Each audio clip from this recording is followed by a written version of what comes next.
অস্ট্রেলিয়ার সিডনি শহরের জনপ্রিয় পর্যটন কেন্দ্র বন্ডি সৈকত। আনন্দ উৎসব আর মানুষের কোলাহলে ভরা এই সৈকতই মুহূর্তের মধ্যে রূপ নেয় রক্তাক্ত আতঙ্কের মঞ্চে।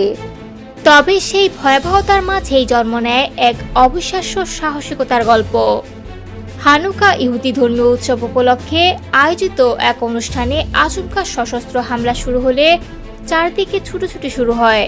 ঠিক সেই মুহূর্তে জীবন বাজি রেখে সামনে এগিয়ে আসেন এক মুসলিম যুবক আহমেদ আল আহমেদ।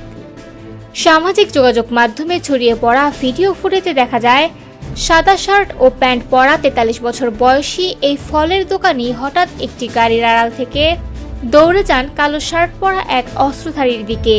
পেছন দিক থেকে ঝাঁপিয়ে পড়ে তিনি দক্ষতার সঙ্গে হামলাকারীর হাত থেকে রাইফেল কেড়ে নেন এবং তাকেই লক্ষ্য করে অস্ত্রতাক করেন।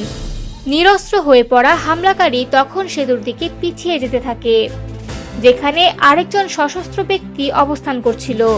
পরিস্থিতি আরো ভয়ঙ্কর হয়ে উঠতে পারে বুঝে আহমেদ আল আহমেদ এক পর্যায়ে রাইফেলটি মাটিতে ফেলে দেন।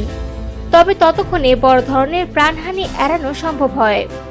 এই ঘটনায় নিউ সাউথ ওয়েলস অঙ্গরাজ্যের প্রধানমন্ত্রী ক্রিস মিন্স আহমেদ আল আহমেদকে আখ্যা দিয়েছেন প্রকৃত নায়ক হিসেবে।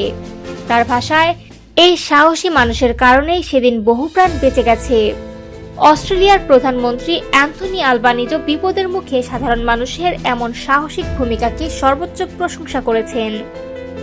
এই হামলায় একজন সন্দেহভাজন নিহত ও আরেকজন গুরুতর আহত হন। মোট প্রাণহানি হয়েছে অন্তত 11 জনের, আহত আরও অনেক।